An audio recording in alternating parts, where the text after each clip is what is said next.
Today on the newscast, U.S. officials say Iran were behind complex drone attack against an American base in Syria last week. Will the U.S. respond? Get my take next. Hey folks, Eric Stackelberg here. Welcome to the Watchman newscast. We got an update on a major story that we first reported here on the newscast last week. A drone attack against a U.S. base in Syria. The Aten base, which is situated near the Syrian-Jordan border in a very remote desert area. It was struck last week in a drone attack, as we reported here in the newscast. There were no casualties, but new details are emerging. We initially suspected last week that it was indeed Iranian-backed Shia militias carrying out this drone strike against the base, but we didn't have many specifics. Now they are coming to light yesterday, Monday, October 25th. U.S. officials said they believe the Iranian regime was behind this drone attack against the Aten base, which houses U.S. soldiers and also Syrian opposition forces.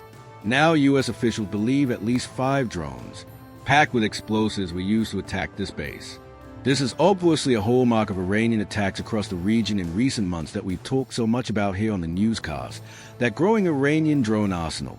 Well, U.S. officials believe that this wasn't directly Iranian forces launching the drones, but Iran certainly supplying the drones, number one to proxies, and coordinating the attacks. U.S. officials at the Pentagon say this was a complex operation that was carried out last week against the Aten base. And again, it is all the hallmarks of the Iranian regime.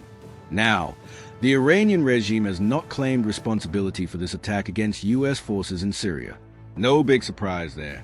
But folks, you do the math and decide if this was an Iranian-engineered attack. Just look at the past few months, and we've shared this many times on the newscast. Look at just this past August when an Israeli-owned cargo ship off the coast of Oman was attacked by explosive-laden drones. 2 people were killed aboard that ship. U.S. and Israeli officials believe that was an Iranian-coordinated attack. And just look at the region. Look at the Houthis in Yemen with their massive drone arsenal. Look at Hamas, Hezbollah, and again, of course, the Shia militias, Iraq consistently using number one Iranian supply drones, and secondly, getting the blueprint from the Iranians and attempting to build drones on their own. What Iran is attempting to do is build a ring of fire in the region surrounding Israel, of course on all sides, but increasingly the United States in Iraq and Syria, not to mention Saudi Arabia, Iran's other great adversary in the Middle East. In this drone arsenal, this drone army that Iran is building is coming along very swiftly.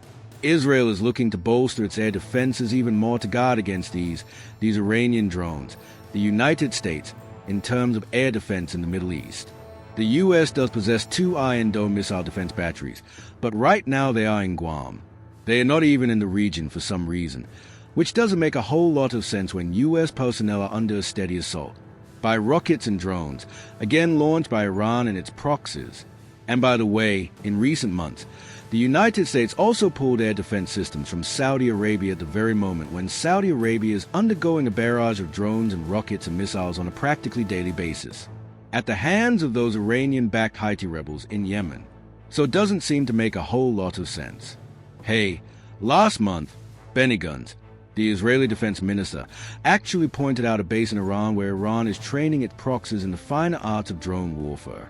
So this is a serious and growing threat that is in a way changing the shape of warfare in the region. The big question now in the wake of the attack on the Aten base in Syria, will the United States respond? Now, think back to February 2021 and late June 2021. In those 2 instances, the United States launched airstrikes against these Iranian-backed militias along the Iraq-Syria border.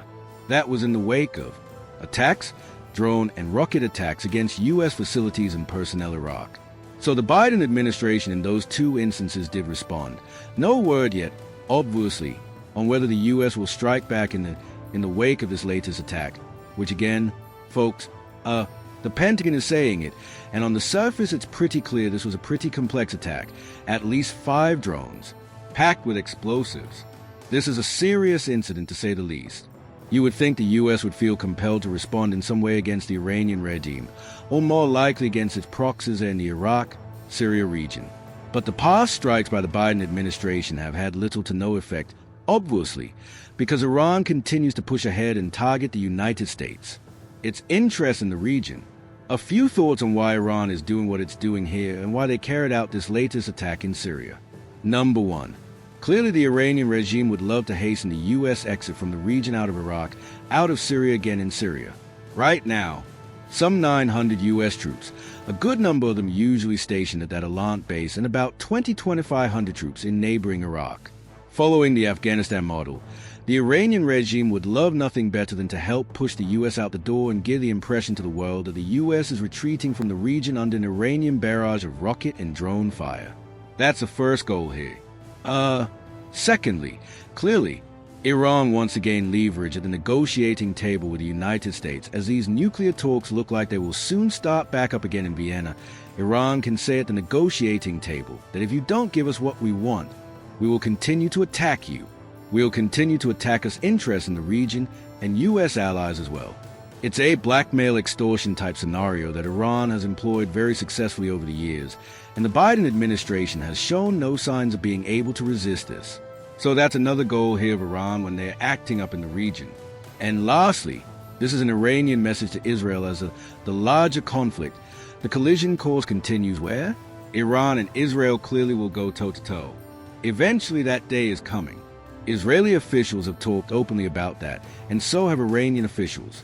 So what Iran is trying to do is to show Israel, look, we are your equal. We are on par with you militarily.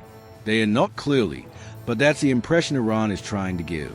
That's why Iran carried out some major drills last week, an air defense drill where they unveiled a missile defense system that they dubbed their version of Israel's Iron Dome.